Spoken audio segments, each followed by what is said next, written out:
Very excited about today. Backstage is taking shape, man. Shout out to everybody who's been listening to us, man, and just been tuning in throughout the years. Every iteration, my brother. What's up? We got Rob G in the building. What's up, Hello, big dog? everybody. What's up, brother? I see you're beat up. You got the I'm jersey on. You're exercising. I'm beat the fuck up. As you can see, look, self-inflicted. You see that scratch? What's that from? I think it was just my nails are long, and sometimes by accident, like you in there getting smushed. This right here, where's this? Look at some like bruising that might be from like the rash guard, the gi. You over here wrestling these young whippersnappers, bro.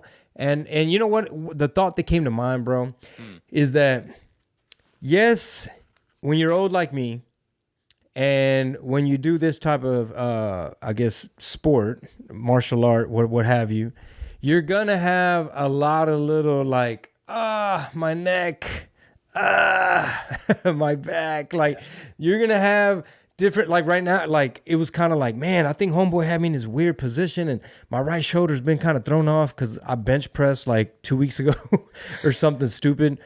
But my point is, it's like it's still kind of nice being exhausted and just kind of like, all right, bro, I got no fight left in me. Like the rest of the day is just gonna be smooth. Like Rob and I are gonna podcast. We're making content, have a cool conversation. So happy to be here. Not a lot of energy, but I feel good. With good reason, though. Like I feel great. People, good. Like I know people that work out and they'll claim that they always feel worse, right? No matter how much exercise or like energy they put out there on a hobby, they're just like, I don't even want to do it, man. Estoy cansado. I don't want to do it. I hate being active. Like they always make an excuse because they claim that they always feel worse. It's tough at first, right? But eventually it gets easier. And even when it's not easy, you do feel better. I don't understand people that are like, I feel bad no matter how much I work out or how little I work out. Anytime I move, it's just not for me. They just don't do it. Yeah, no, I agree with you, bro. Like I feel like you'll end up feeling worse if you're just not active because you can't get your yayas out.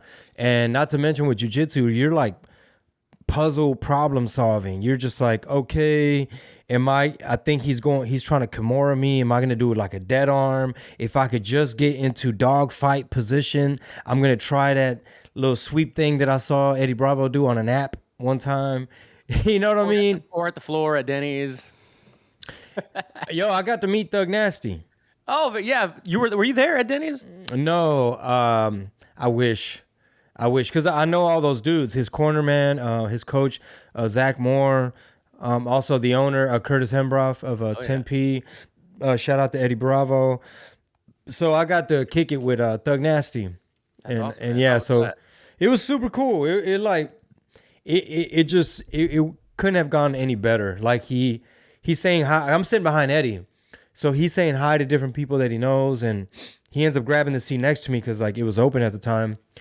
And he had just lost due to like a leg lock from this kid from Houston, Landon Elmore, a.k.a. Big Slime. Dude, he got a hold of everybody's leg. What's his name? Keith Krikorian he's a 10P guy, I think HQ. I forget the guy's name. Kreisenstein or somebody from B Team. I think his first name is like Eli or something. But he's out there out of B Team. Sorry, I butchered your name. And this kid, Landon Elmore, he's getting a hold of everybody's foot. He's getting a hold of everybody's foot. And the homie that was sitting next to me from Ungovernable Beef Tallow, he's like, oh, shit. He saw Thug Nasty going up against Landon Elmore, a.k.a. Big Slime from Houston.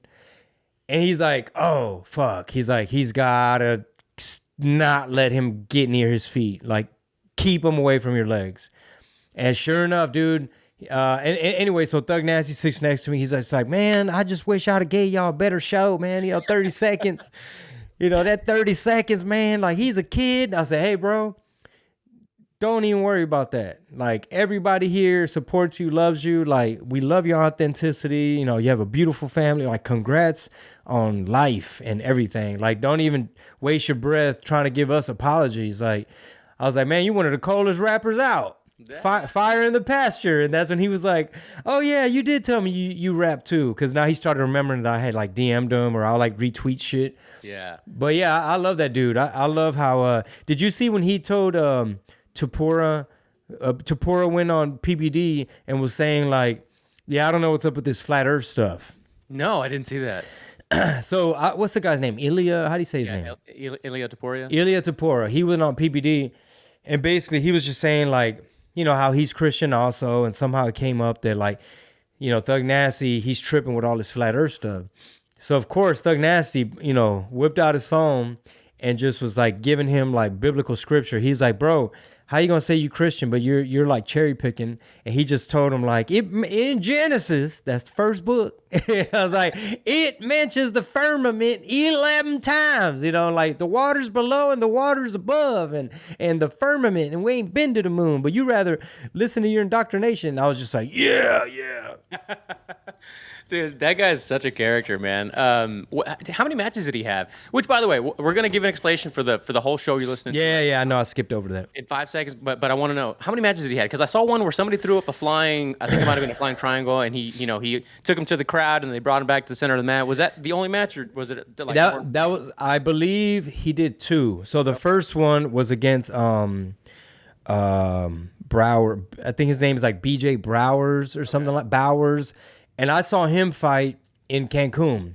That kid, his parents were there in Cancun. They were just like, come on, son. And the mom was going ham and everybody's like, yo, mom's is ready to hop in there. So anyway, that was his first fight. And then he went up against Landon Elmore, AKA Big Slime, and he got a hold of his foot. But, so yeah. Okay. Yeah, so, I saw the other one, and that was, man, that kid was, I think he threw up 2 flying attempts and then ended up getting in a triangle. Yes, so Landon Elmore, I believe, hopped up and tried to do some flying triangle shit, and that's when Thug Nasty was like, he's telling I think they're like their judges table. He's just like, he need to let go, or I'm gonna slam him like, and he said something to the effect of like, I know it's against the rules, or I know there's a rule against it, but basically let me go, type shit. Wasn't BMAC commentating that event? Yes. Okay, So yeah. I don't know if we're gonna do guests or how Backstage is gonna roll, but I'm sure we will eventually. But that's a great guest to have. I can hit up BMAC to do the show for sure. I love BMAC. I just said hi to him in San Antonio, so he should definitely be like one of the first. Okay. Just first period or top 3, like ASAP. Oh, yeah, for sure. So yeah, let's coordinate. PGF and all that for sure. Or PGL rather. All of it. Or L, is it PGF? PGL. Sorry, BMAC. We've talked about it so many times. Regardless, him and everything he's doing with the Professional Fighter League, Professional Fighters Federation. I'm going to look it up right now just so I don't get it wrong. But I'm glad you had a good time, dude. It makes me feel like when myself and the Jiu-Jitsu podcast way back like 10 years ago used to do all of the early on-it events. Like I remember when Curtis, like they opened up that gym and Curtis's like first day or first event doing something at On-It was just like, it was so cool. Eddie did the very first seminar there. It was kind of like a grand opening. And just to see like the iterations of the On-It events that turned into like everything Eddie's done now with the UFC and on, their streaming platforms. And I mean, it's just crazy, man. Like so many young kids, so much young talent. The UFC's gotten involved with BJJ now. It's just like, the females. Yeah. Lauren Sears, she's also out of Tempe at Austin. She won her match. The female fights, they be lit. We're going to tell you guys about this Backstage concept, but I think Rob's looking up the PG. Yeah, it's PG. Yeah, if you guys want to follow it, it's at PGF World, Professional Grappling Federation.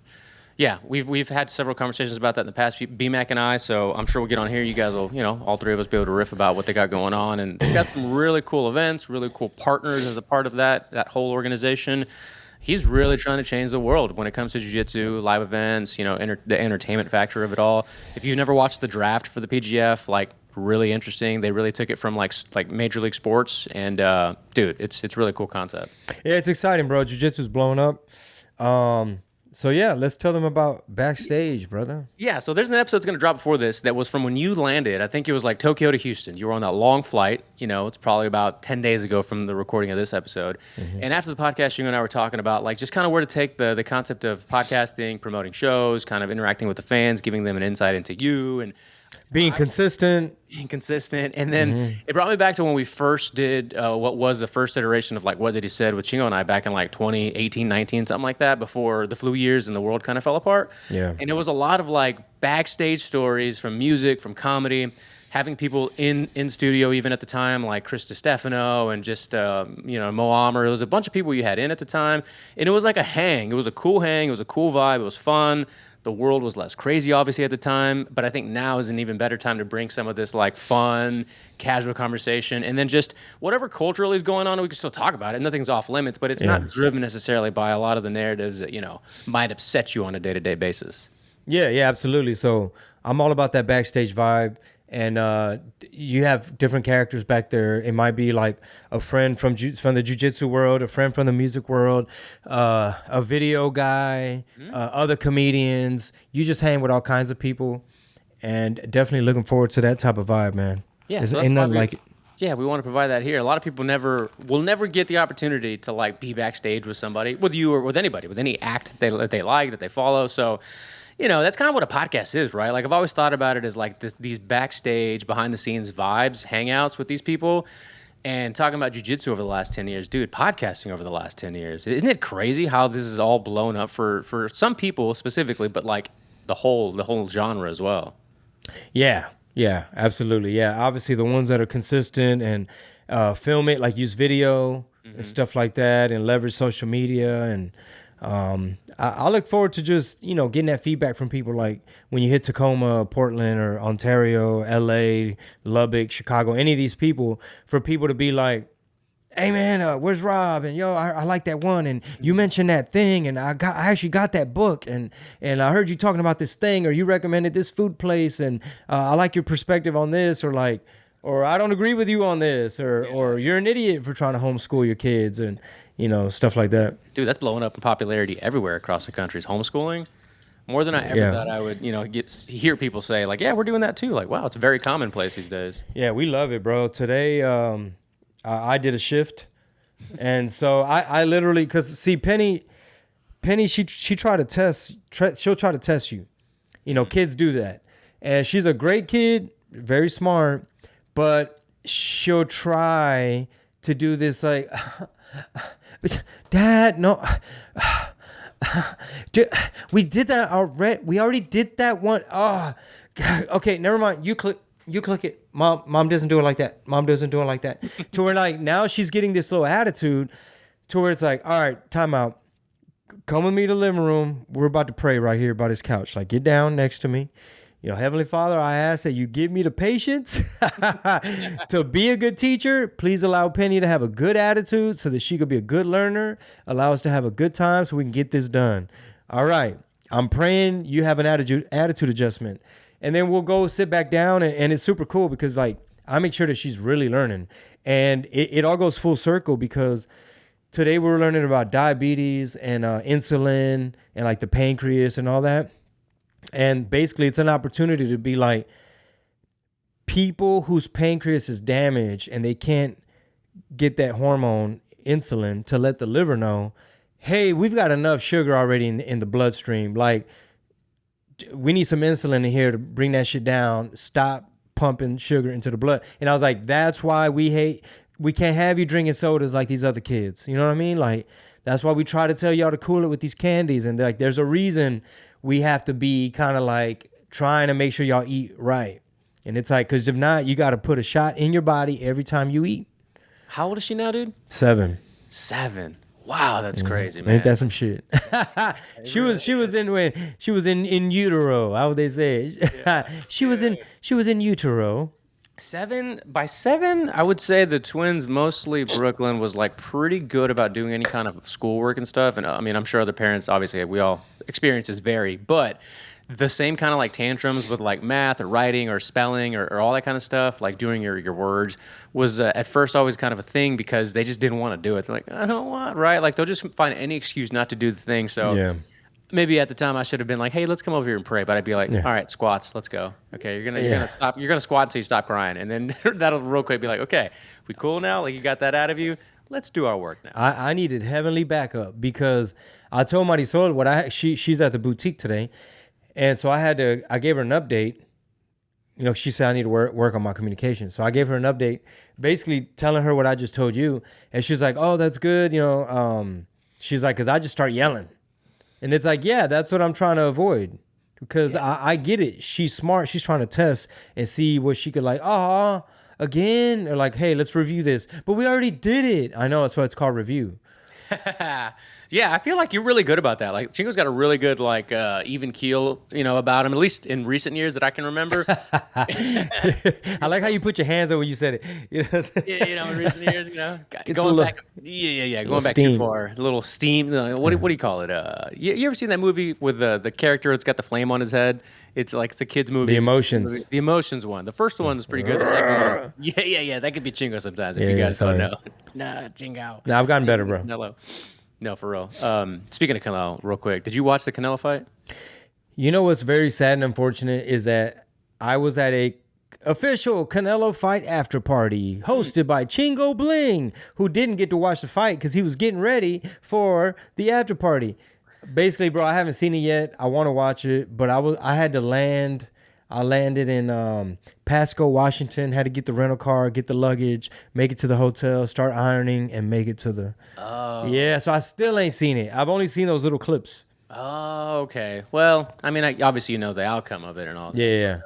But tell me, you saw it? Yeah, I watched it. I had a client that was at the fight with some people, and I mean, it was a historical event, right?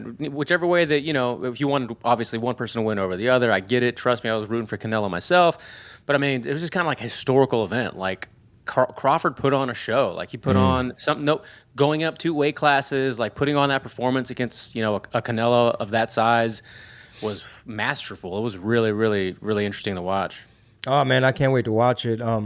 People would ask me my prediction going into it, and obviously, I would. The disclaimer is, I'm a layman when it comes to really understanding boxing. Yeah.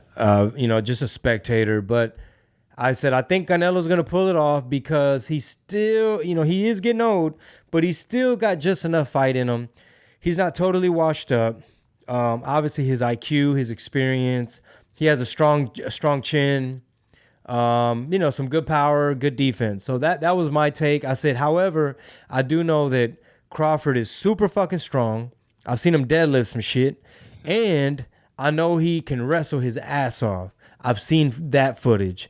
And I just felt like he was going to be able to surprise people because anything can happen in boxing.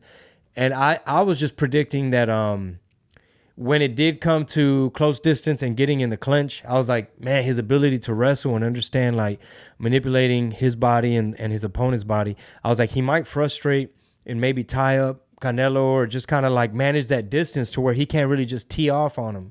Yeah, and I thought he was younger. I thought Terrence Crawford was young. He's actually older than Canelo. Yeah, that's what I thought. Yeah, so Canelo's 35, Terrence Crawford's 37. And these guys look like they're still in their 20s, man. Obviously, they're prime athletes. They're peak performance machines. But the way Crawford moved around just kind of made it look, I don't want to say effortless in a disrespectful way, but he was playing his game, and he played it every round until the end. Did you see the clip of him on Rogan when he was talking about sparring? I didn't know. So Rogan asked him like, yeah, what happens sometimes is dudes spar too hard, too often, and it just ends up being like diminishing returns, right? And Crawford was like, well, you got to go hard. He's like, because you fight like you train or you fight like you spar. And he's like, if I'm just going in there just kind of like touch, pat, doing like these little super light flow mitt type work.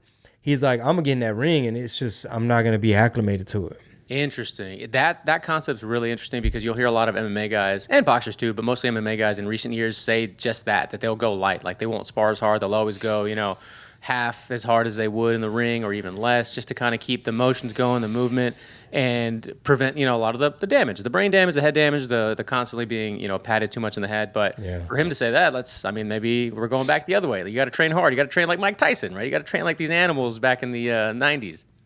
Or even back in the day, bro. I mean, Muhammad Ali and a lot of these fools, like I'm not super well versed on what all exactly, like how hard did they go? Mm-hmm. But I'd imagine, bro, like, back then, Roberto Duran, Manos de Piedra, Duran, Sugar Ray Leonard. You know, I'm sure they had some other type of approach. Yeah. You know, just the old school. Chavez, can you imagine? Yeah, I was Fucking Chavez was like always fighting. While you were talking, I was thinking of a boxer from Houston who I used to know through some other business associates. Oh, Juan Diaz, Baby Bull, right? Mm-hmm. Yeah, it's another one, like just known for his, you know, like most Mexican boxers. Like that's why they, like in MMA, you'll always hear, you know, like whether it's Gastelum or Cain Velasquez, they would say like that dirty Mexican boxing, like get in there, be rough, like constantly putting the pressure, like just aggressive, right? None of this like light pitter patter kind of stuff. But you know, everyone's worried about the brain. Everybody's worried about taking damage. Whether did you ever see the movie CTE? I think it was it CTE with Will Smith? Yeah. Did you watch it? Yeah, a long time ago. I never saw it, honestly. I don't know if it was a good movie, but people always reference that movie when it comes to like sports and athletes. Yeah, I thought it was interesting. Like, I guess his whole hypothesis was how like your brain bounces around in there from all these little hits. Yeah. And like just a bunch of little hits that start to just accumulate. You know, it's just like. This is so, dude, this is so random, but I was listening to a podcast, an old Rogan with this guy named Chase Hughes. I don't know if you ever heard him. And I'm going to pull it up real quick just to get the description for you and people listening. But he's an expert in influence, persuasion, and human behavior. He's a guy, like he knows a lot about the brain too. That's why I'm bringing it up. Like he was saying how he trains like people in the government agencies, you know, to like anything from interrogations to like behavioral, this, that, and the other. And they're talking about like cults and the brain and how you can easily like disrupt people's patterns to, you know, persuade them to start a conversation. And next thing you know, you're joining a cult or whatever. And it's interesting because like, he's, you know, the way he says, like you just said, the brain, it's just like there, it's just floating in this like mushy kind of, you know, arena in your brain. And it's just really susceptible to damage, obviously, if you move it, but also like words, dude. That's why like, comedians are so dangerous in a good way in the sense that like you can take them through these paths and narratives and make it entertaining. But yeah, anyway, all that to say, fucking interesting subject. Yeah, I feel you. And when I was in South Korea, we went to like explore and be tourists. Just outside of that base, there was like an area for like shopping, you know, get some ice cream, buy some souvenirs, stuff like that. And I think we had just stepped out of this kind of like beauty products, makeup place, right? I got some stuff for my daughters and my wife. And then I'm standing there with like some of the other comedians and maybe like a liaison or somebody. And this Asian chick walks up. She's like, hi. And you could just tell she's like on a ministry, missionary type thing. She's like, hey, do you mind if I pray for you? And I was like, oh man, I need all the prayer I can get. You know, like she knew how to persuade, do her magic trick. So I'm like, yeah, okay, boom. She starts praying. I'm like, wow, that's nice. And she's like, man, check this out. So she put out this little book. It's like a 2-pack book. And she's like, it's just, you know, $15, but you get the Korean language. You could gift one to a friend. And, you know, I had money in Cash App and I just felt like, you know what? It's just $15 and I haven't really been spending any money on this trip. Like, go ahead and hook her up and read one of them and give the other one away. And then that's when one of the gentlemen from the base, that's when he comes out. He's like, oh, who was that? What's going on? And I was just like, oh, yeah, this chick, man, really nice. And I showed him the book. He was like, yeah, so that's what these cults do. Like, they'll send an attractive chick and did she ask you want to pray for you? I was like, yep. And basically, I think the way he described it is like there are these like religious sects, CECTS, and borderline cults where you get like these charismatic leaders and stuff, and they start building up their little business and they start having their little foot soldiers and people out there. And then as we were leaving to go back to the base, I noticed like a meeting area where you see several of them like, you know, resting their feet or like looking at their phone, or they'd have like their little backpack. And then I said too, I told the gentleman, I was like, oh yeah, I think she said she was from Brazil or something. He was like, yeah. He's like, yeah, she probably, you know, got sucked into this thing. And he's like, and it's worse when they're attractive, you know? I'm like, hold on, it sounds like you know some shit. Dude, it's so true. Like, as I'm listening to this podcast, because it's from 6 months ago, and the reason I was listening to it is because, you know, Rogan's one of those few shows that I almost, for the longest time, didn't miss an episode. But then, the frequency goes up. You're putting out 3, 4 sometimes a week, and they're obviously all about 3 hours long for the most part. So you kind of start to fall behind, right? It's an investment. It absolutely. So, needless to say, I'll always check in like who's on, and if I really want to hear it, I'll make time to hear it. And some of them you just kind of miss them. So this guy's name came up in a conversation totally unrelated to the brain and behavioral, science or whatever. Mm-hmm. And it was more like him discussing cultural events, like worldly cultural events and what's happening in the West and kind of getting to those kind of conversations.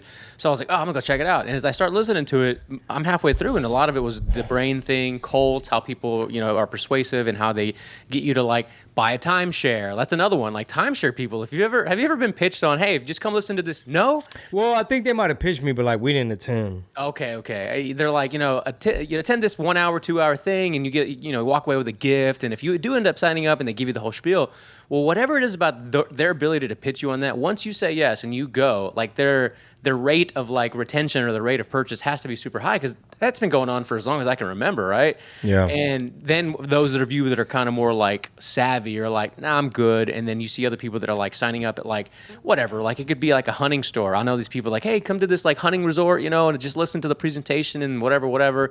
But it's interesting how some people, dude, like you said the other day, it's easier to fool them than to let them know they're being fooled. Yeah.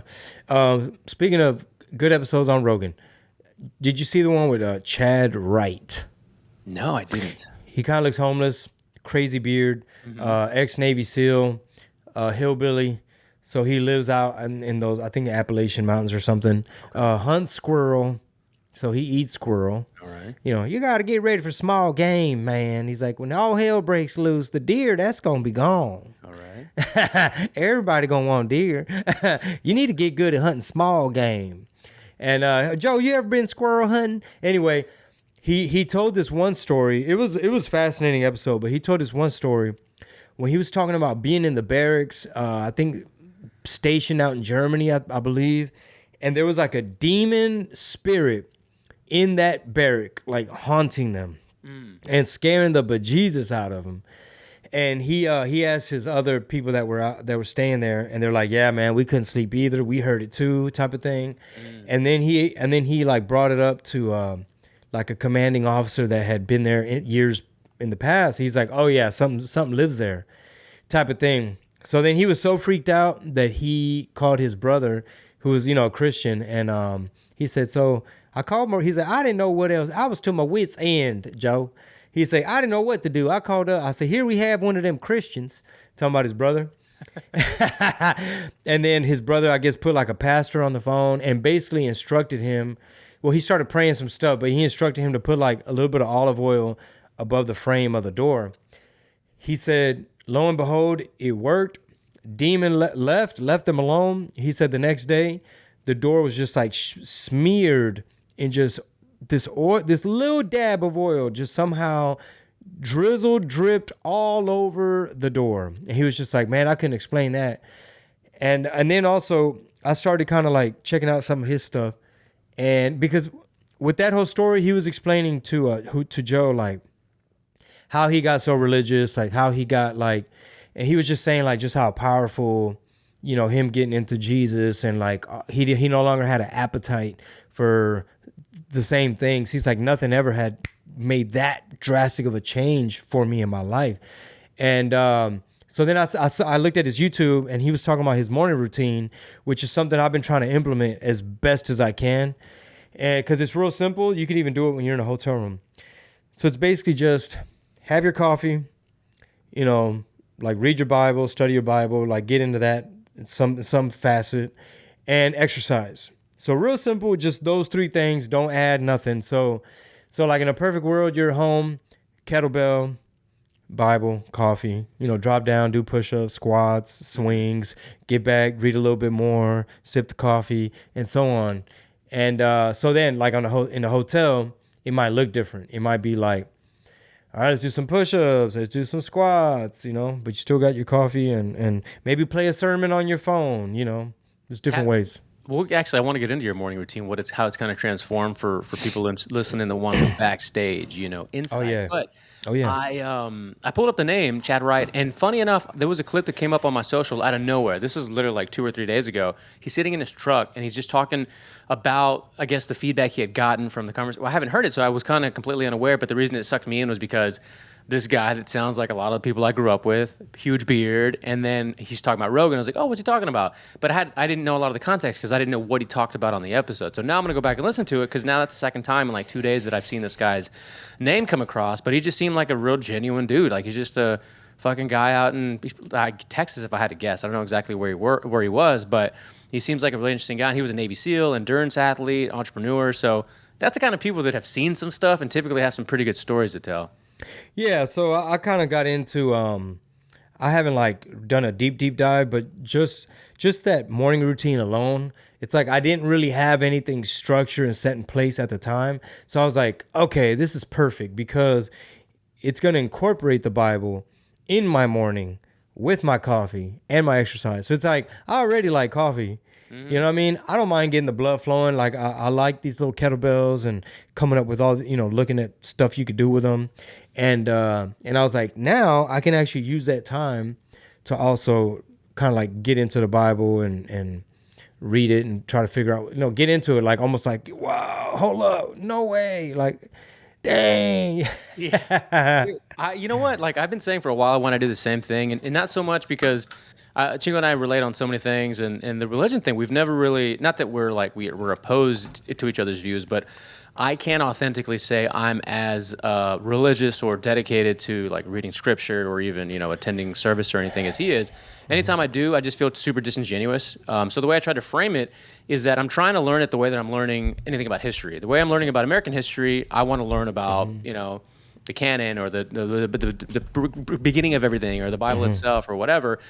So yeah, I can see where you're coming from. Like you kind of want to just dig in like it's a really good book because it's what it's supposed to be. Good lessons, good messages and all that. But I haven't quite gotten there yet. Yeah. So obviously I'm kind of a newbie too. So like I try to rely on some of my friends that I know, have been around the block more with that. And then the Bible that my wife got me, it's like Every Man's Bible or something like that. So it has like a lot of little notes and like things in the margin where it'll be like, so just give you an example.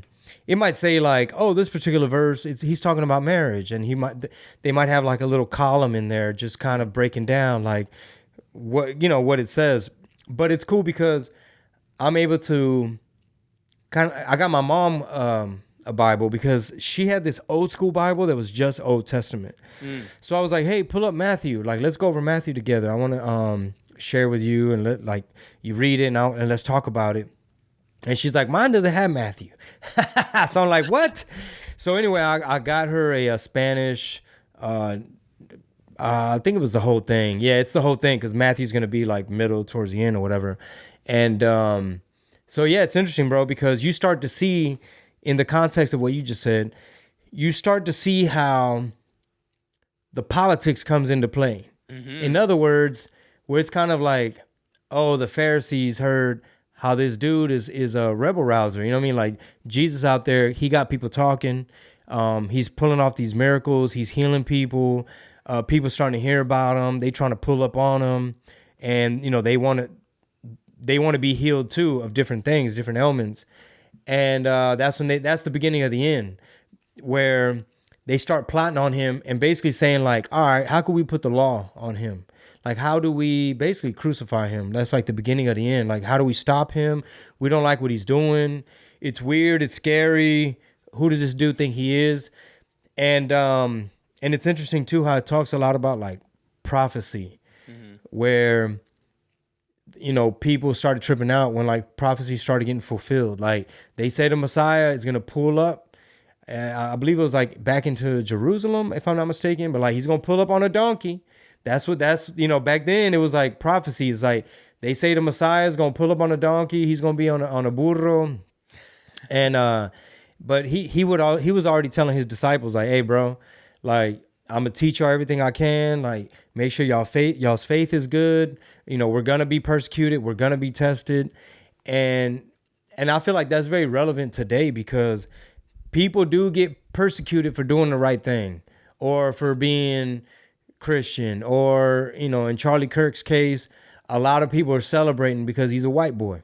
Yeah. They're kind of like, he embodies like the way people have been, the Marxism has been embedded into people's brain to view everything as victim, oppressor, victim, oppressor, victim, oppressor. I'm a victim. The white man is oppressor. I'm a victim. The white man is my oppressor. So then they hear, oh, who's this dude that died? I don't know, but I heard he had it coming.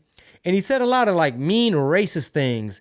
And then now you have educators, lawyers, nurses, judges, cops, firemen, pilots, pretty much half the country showing, like, acting like they're possessed, being demonic, because it's like, hey, what gave you the audacity to publicly, with your LinkedIn showing all on your Facebook, you got your LinkedIn right there, bro. Everybody knows where you work. And they know you're a nurse. They know you're a teacher. And you just felt so safe to celebrate this state-sanctioned political assassination, like a huge event in American history, modern history. And you just felt so free and so courageous. There was going to be no repercussions, and it's all justified because somebody said he didn't like people like me. And somebody said he was racist because I saw a quote, and everybody's posting about it. But mainly, you know, I just kind of just stay out of it. At this point, right? It's like all you can do is just kind of like throw your hands up and be like, you know what? Tried doing my best to kind of put everybody on game for years, literally years. And now it's kind of like you say, lay low and play slow, but also it's kind of not like what we've been relegated or resorted to do, but it just seems to make the most sense because nobody's being convinced. I mean, not a lot of people, I should say, are being convinced. Like they have to go find their way, kind of like you're finding your way toward or through what you're describing right now. And I got to ask about that because over the years, like before we moved to Austin, obviously we do a lot of stuff at the studio, you know, your place downtown, and see, like witnessing myself, your kind of like transition into being much more outspoken about like that aspect of your life, like religion and spirituality and all that. And I don't think we ever talked about it, honestly, in person or on a podcast or whatever. But like, what drove that, like that step or that direction?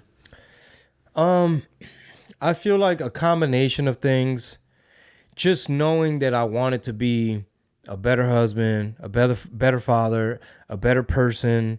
And it's just one of those things where like you might have accolades and credits, but what meaning, what fulfillment is there really? You know what I mean?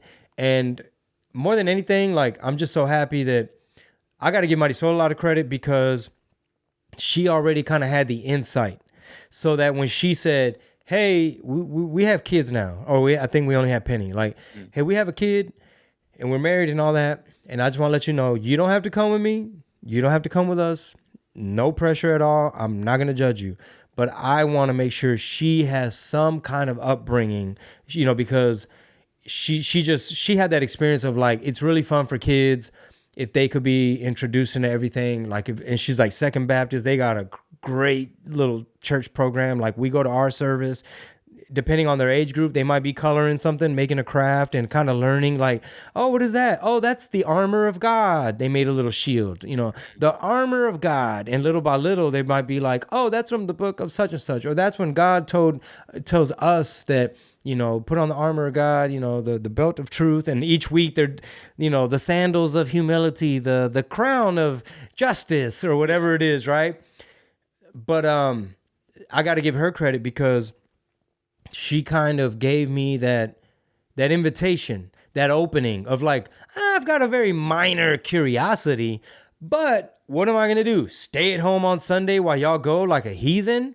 I'm like, let me be a dad and let my kids see like, hey, on Sunday mornings, if my dad's not out of town, you know, we're going to get up on time, hustle, bustle, and make it to this cool church, which they always have so many cool things going on. Like during Christmas, you know, big Christmas tree. They got the little Christmas train, and there's just so what do you call that? Like recitals, and they put on a show, and the kids get to sing and all these things. So that was kind of like the beginning to be able to get my toe in the door. So then now you're listening, now you're attending, you're hearing the music, and now you're feeling something. Obviously, music's powerful. And then you hear the sermon, and you're like, just from a public speaking standpoint, you're kind of like, okay, I see the point he was trying to make. How persuasive was he? What evidence is there? What references and examples did he give? And what's my takeaway? And that's about it. I'd kind of leave it alone. And then she got me my own Bible. But it's really accelerated as of late. And it's really cool because my friend Daniel DeLuna, guitar player, I've known him for like 16 years easy. And he just produced a song, Long Road Home, that we're about to release, music video and everything. Nice. And so on the drive to Austin, he rode with me. And I was just telling him, like, bro, I'm proud of you, man. You're producing all these songs for all these people. You're constantly in the studio. I'm just seeing you pop up everywhere. And then we just got to talking about focusing, growing up, maturing, putting bad habits to the side, battling with all those kinds of things, personal stuff. And I think I started mentioning the morning routine, the Chad Wright thing. And he was like, you know what, bro? He's like, my grandma really instilled a lot of that in me. And he's like, he's like, it's funny that we're talking about this. Like, we just kind of like connected on that level to where it was basically like, yo, this is like perfect timing that we're even having this convo. And we were just kind of just comparing notes about that. And now like we'll text each other certain things like, hey man, good morning. Like just showing like what we're doing, or I might have like a nap where it's like, hey man, boom, send it your way. He's sending me stuff.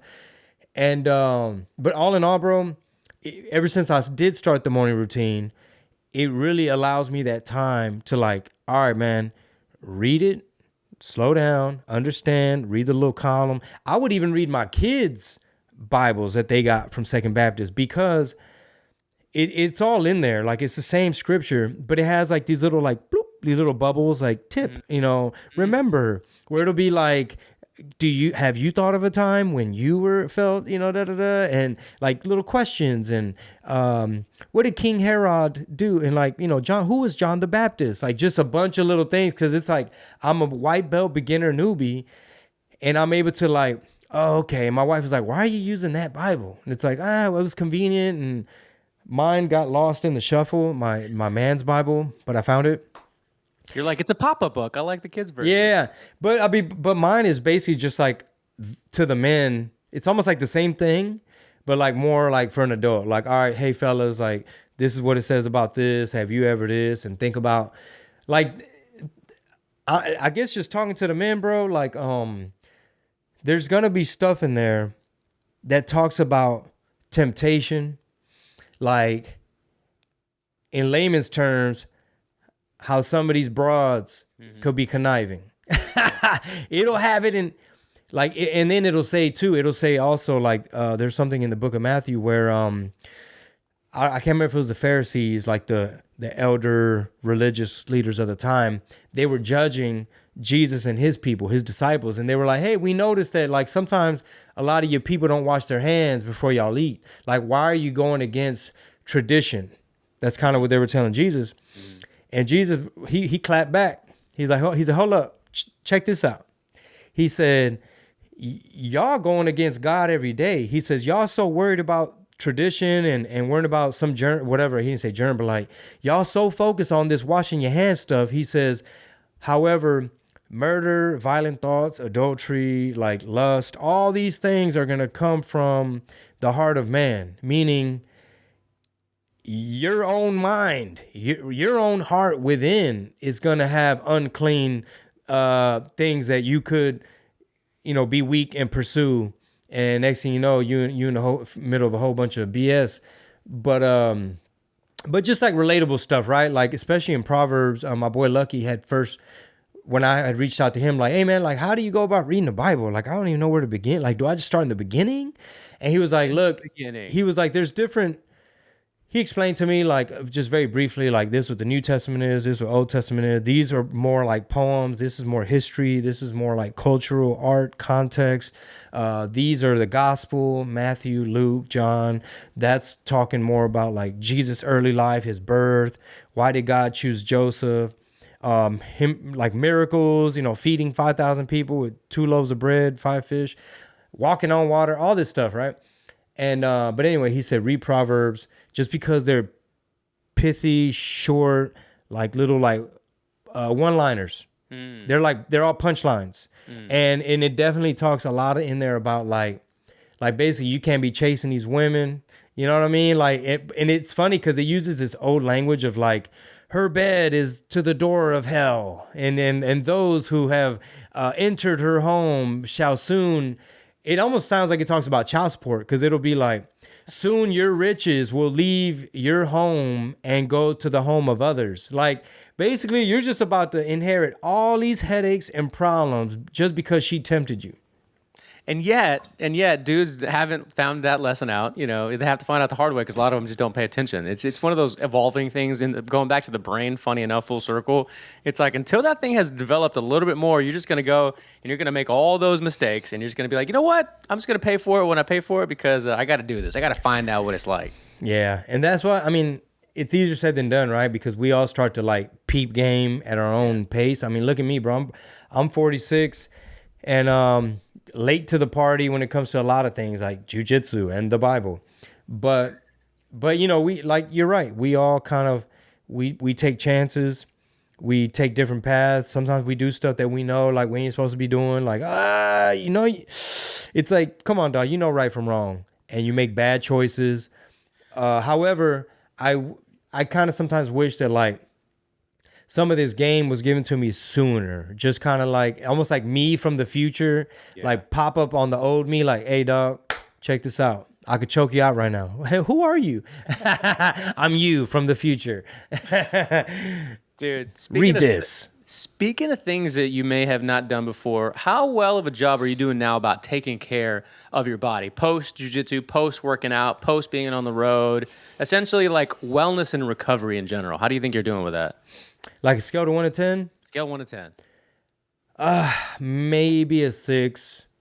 Not bad. Yeah. I mean, that's just kind of, you know, it's like I almost feel like it can't be a 5 because it's like, come on, bro. Like, you know, you're doing some things like trying to like stay high, you know, electrolytes and, you know, stretch here and there. How does your body feel? Like, I know, you know, before we get on, you're like, dude, I'm beat up. I feel beat up. Like, do you feel beat up because the workout was hard, or do you have some nagging injuries that you should probably be getting taken care of?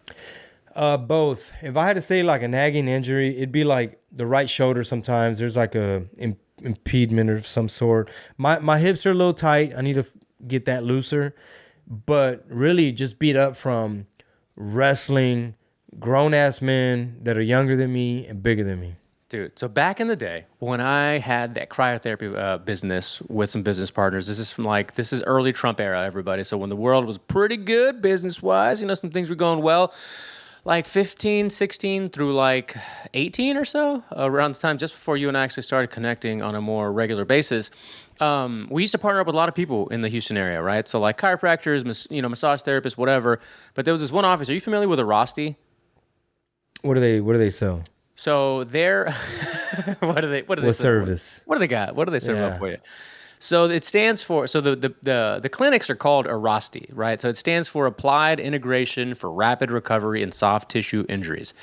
And typically each office has like, I think like a PT, a chiropractor, and like a masseuse in there. So like their business model is all of those different modalities in one. And the Rosti brand tends to have like really good go-to, whatever, we'll call them, you know, physical therapists. I know they do more than that, but we'll just use that for the story. Well, there was one office in Southwest Houston that we partnered with because a lot of the jiu-jitsu guys would go to this one particular office. And anytime the CrossFitter, the bodybuilder, whoever needed to go somewhere, we'd say, go see so-and-so at a Rosti. I've been having this, funny you said shoulder thing. I got this right shoulder thing that for way longer than I want to admit, because I told him it had only been a certain amount of time, but it's been well over that certain amount of time I just ignored. I'll roll it out. I'll do the foam roller. I'll do my massage gun. I'll go get regular massages on my own, but never went to go see somebody that actually dealt with that. I went yesterday and I did the first session, and their whole thing is like, they take care of you fast, meaning that like 2 or 3 sessions max, and they got you fucking fixed. So went to the first session, and it's the kind of thing where like Rogan used to describe this back in the day with like myofascial release, where these people like the Rolfing and stuff, they'd get in there and they dig the trigger points and this, that, and the other that needs to be worked through, the fascia and whatever. So this guy, former military, I believe, former professional athletic instructor as well, or athletic whatever guy, and now has been doing this for 15 years. Gets in there into the right like rhomboid area, scapula area for like maybe not even 10 minutes. The session was like close to 45 minutes to an hour, but only like 10 or 15 minutes was him in there and just digging in these. His thumbs felt like metal fucking fingers, like Terminator, and he's like moving it around. I got my arm back here on the table. So then the next station is like the more like therapeutic person who walks you through the range of motions. Here's your band, here's lacrosse ball, here's your exercises to do. Dude, I'm 48 hours into doing these things twice, and I swear my shoulder has never felt better. And I'm just like, dude, I should have done this years ago. So you went recently? I went yesterday. Oh, nice. Yeah. Okay. Game changer, man. Game changer. And it reminded me of all the jiu-jitsu guys that constantly, the tight hips, the shoulders, my elbow, all this thing. And I'd say, go to a Rossi, right? After they'd leave our cryo place, they'd do some cryotherapy, they'd do some shock TENS unit therapy, and then they'd go see like the myofascia, release people at a Rossi. So highly recommend for you. If you don't have somebody in mind around you, if you look up on your maps, I can recommend you to an office in Houston. But dude, so they would be able to give me like a consultation, kind of like, okay, yeah, we've seen what you have, or does it feel like this, or let me feel, and like exactly, yeah. You find out like obviously if you whatever your insurances are, or if you're going to be cash payment, they'll let you know what it costs or whatever, and then within 5 minutes they'll assess you. What are the issues? How long? Blah, blah, blah. Put you on the table. They'll like assess whatever area is bothering you. And then like that, they know exactly what exercise is okay. We need thoracic spine mobility here. We need to do massage there. We need to stretch that out there. Do that twice a day. We'll see you next week. So I got 2 more sessions that I've already have booked. So the whole thing is 3, right? So by the 3rd session, we'll see if it's not fully fixed. But I mean, dude, just 1 session and 2 exercise days later. And they're like, it's like 10 minutes worth of like stretches and exercises. But dude, my shoulder feels... Wow. 10 times better. Damn. Yeah. Did it hurt while they were doing it? I could feel it in my throat. I could feel, I mean, dude, I'm not even lying. I was telling my wife, It hurt I was that like, bad? It hurt. I mean, it didn't, I don't want to say hurt because I don't want to sound like a poon, but like. Hey, shit hurts, bro. Dude, it was, and I've gotten some intense massages in the past, and I know you have too, but like when they're working on something specifically like this, like they're in there. And it's one of those. Hey, and you talking about a real massage, not these little massages these fools like to go to. I know what you're talking about. I have clean hands, as clean as a whistle. Well, they're just like, I keep getting these massages, but like my shoulder still hurts. Exactly. Espérate, bro. Cálmala, sir. Yeah. Hey, cálmala, sir. Hey, take it easy. It's crazy how many of them little places there are, bro. Even when we were in Guam, and well, that's like the capital. What are you talking about? Yeah, I didn't know that was gonna be the capital. I just thought Houston being, so pervy and sex trafficking hub. You know what I'm saying? Yeah. But no, but that's cool, bro. I'm glad to hear that you're feeling better.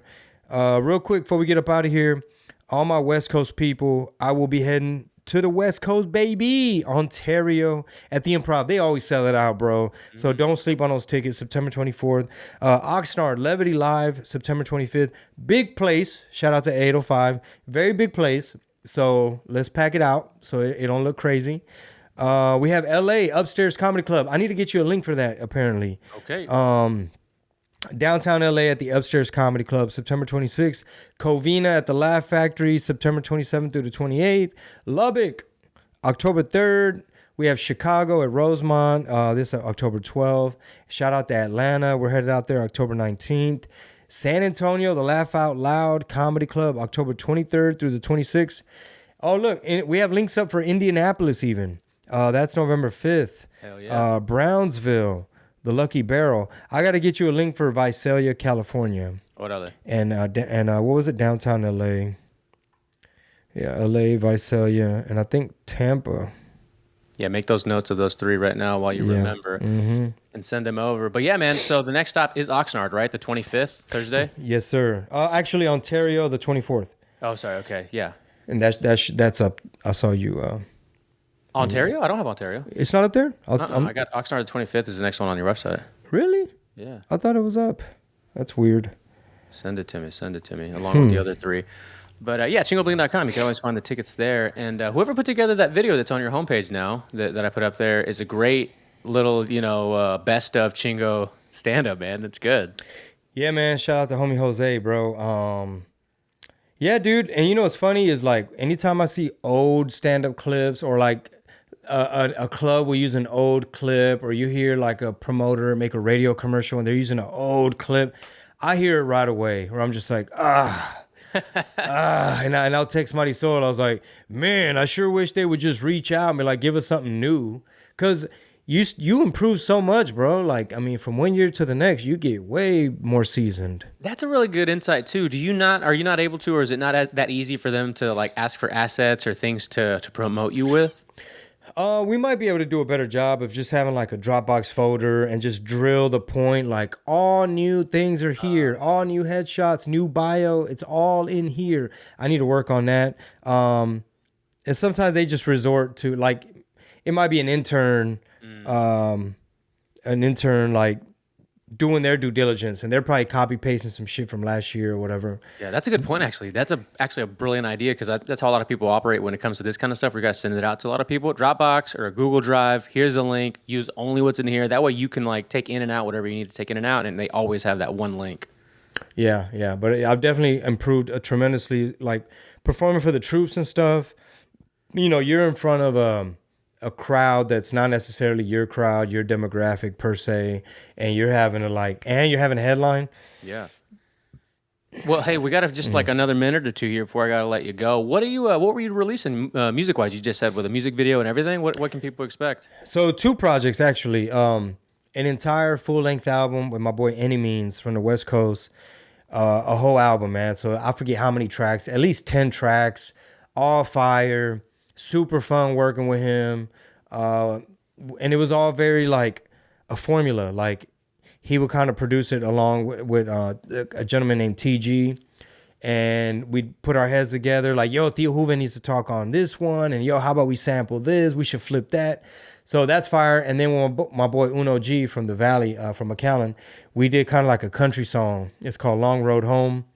And the music video's done and everything. But right now, the same editor I just shouted out, he's putting together a bunch of assets, just like clips and pieces and just assets of little content and things to post. Nice. Awesome. And when can we expect that stuff? The one with Any Means is dropping first. Like, while I'm in Cali, like Ontario and Oxnard and all that, the album should pretty much like be like released or about to release like any day around that time. And then I'll let it breathe a little bit, and then we'll release the one with Uno. Tight, man. Awesome. Cool. Well, hey, dude, this was fun. We can already feel the vibe and the dynamics of the Backstage kind of vibe that we're trying to go for hitting already. So we'll figure out whatever your schedule looks like, obviously around tour dates and whatnot, but we'll let everybody go from there and then see you guys next time. Shit, I'm down to record while I am on tour, brother. All right. I like it. Just let me know if my phone is able to do all that. Yeah, for sure. We'll figure it out. Cool, man. I appreciate your time. Everybody, rate, review, subscribe to the new show, share it. Well, I guess we're going to call it Backstage unless Chingo changes his mind. No, I like it. And whenever you're ready to pull the trigger, as they say, send me the stuff and I'll get to posting it and let everybody know, like, yo, it's up. Episode is up. You can listen now. Cool. Awesome, man. We'll see you next time. And this was Backstage.